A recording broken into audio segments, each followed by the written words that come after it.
Quando pensamos em artes, raramente poesia ou literatura nos vem à cabeça, ao mesmo tempo que artes visuais.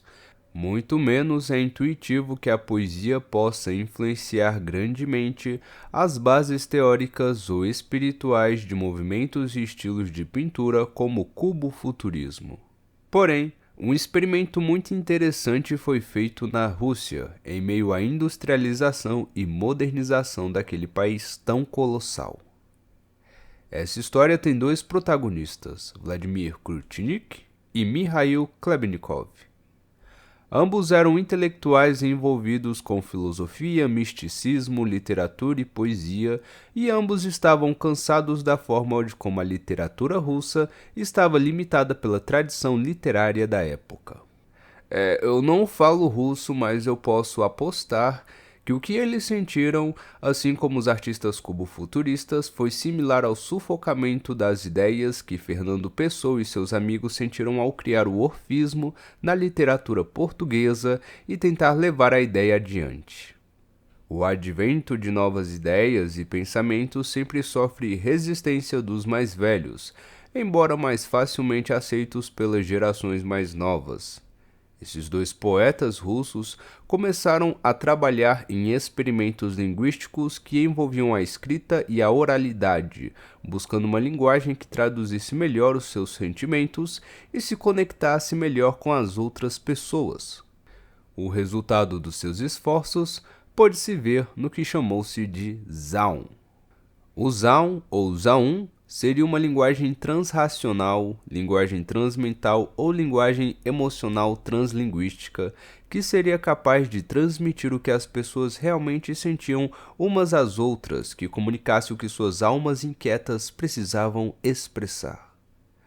Apesar dos dois poetas trabalharem no mesmo campo, cada um pensava no Zaun de uma maneira um pouquinho diferente.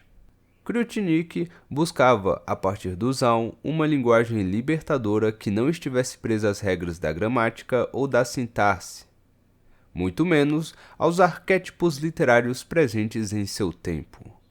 Klebnikov, por sua vez, queria que o Zaun fosse além de um mero conjunto de códigos ou a língua russa revolucionada, mas algo capaz de transmitir o que o íntimo das pessoas queria falar, quase como uma espécie de telepatia. Esses experimentos que cultivaram o solo do Zaun basearam-se na criação de poemas, na leitura e entonação de frases, onde apenas as vogais eram lidas, na criação de frases baseadas em encantamentos e feitiços da cultura folclórica russa, na época cada vez mais interiorizada pela modernização, na musicalização de verbos, adjetivos e substantivos criados a partir de palavras já existentes e assim por diante. Na época, o conceito de Zaun ficou um pouco restrito ao pequeno grupo dos artistas modernos e irreverentes do qual esses dois caras participavam, e mesmo que tenha estimulado algum ânimo em seus demais companheiros, não se espalhou muito para longe do território russo. E creio eu que isso tenha se dado por causa de dois aspectos que muitas pessoas criticam, negam ou até mesmo acreditam na arte: o regionalismo e o universalismo. Uma arte regionalista seria uma arte que é produzida em determinada região ou localidade. Um exemplo disso no Brasil são as gravuras nordestinas, bem conhecidas nas literaturas de cordel, e que marcaram a cultura desses estados. Junto de peças em couro, esculturas em madeira, músicas e duelos de repente, compõe a arte regionalista nordestina. Porém, seja algum aspecto dessa arte ou conceito que os nordestinos acreditam, pode ser muito diferente dos de, por exemplo, um russo ou um mexicano. Isso é porque, apesar de que a humanidade compartilha manifestações na pintura, escultura e arquitetura como vemos em vestígios de até milhares de anos atrás, a arte não é universal. Isso é quase improvável que um mesmo conceito, pensamento ou ideia seja compartilhado por pessoas de lugares diferentes no globo, pois a visão de mundo destas mesmas pessoas é diferente. Por exemplo, um homem ou mulher ideal para nós brasileiros é diferente do que os africanos ou os americanos/americanas consideram como preferível. E isso se deve porque temos, em praticamente qualquer lugar, culturas e hábitos diferentes dos nossos. Basta que você visite a casa do seu vizinho para ver que ele ou ela organiza as coisas de maneira bem diferente da sua, come comidas diferentes e assim por diante. Portanto, ao pensar no Zao como uma ideia de linguagem universal, um tipo de esperanto emocional como Shelley de Toro disse em seu vídeo Poets with No Words no YouTube, vemos que ele enfrentaria não só a barreira da própria língua, como também da cultura, ao se comunicarem com outras pessoas. Portanto, as qualidades líricas do Zaun permanecem enquanto ele é um conjunto de experimentos literários e sonoros, mas encontra dificuldade ao ser transportado para uma realidade objetiva.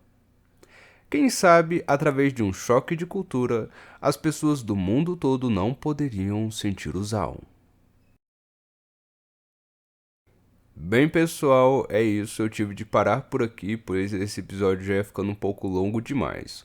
O Zaun é um assunto extenso e complexo demais para ser tratado em apenas um vídeo, portanto, esse assunto será um pouco mais alongado quando formos fazer uma live só sobre o cubofuturismo, mas vocês podem assistir, por exemplo, um vídeo que eu consultei diversas vezes, que foi o do próprio Shelley de Toro, tá? Tá lá legendado em inglês. Mas dá pra você, acho que dá pra ativar as legendas do YouTube, tá? Mas é bem tranquilo de assistir. E assim, é bem interessante esses experimentos. A gente vai estar falando mais sobre isso na nossa live. Se você gostou do vídeo, curte, compartilha, comenta ou se inscreve. Mas se gostou mesmo, então dê like triplo e compartilhe. As redes sociais vão estar na descrição.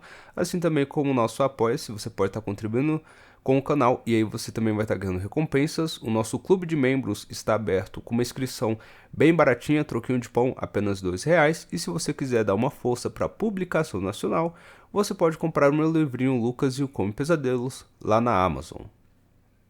É isso aí, muito obrigado por tudo, valeu, falou e fui!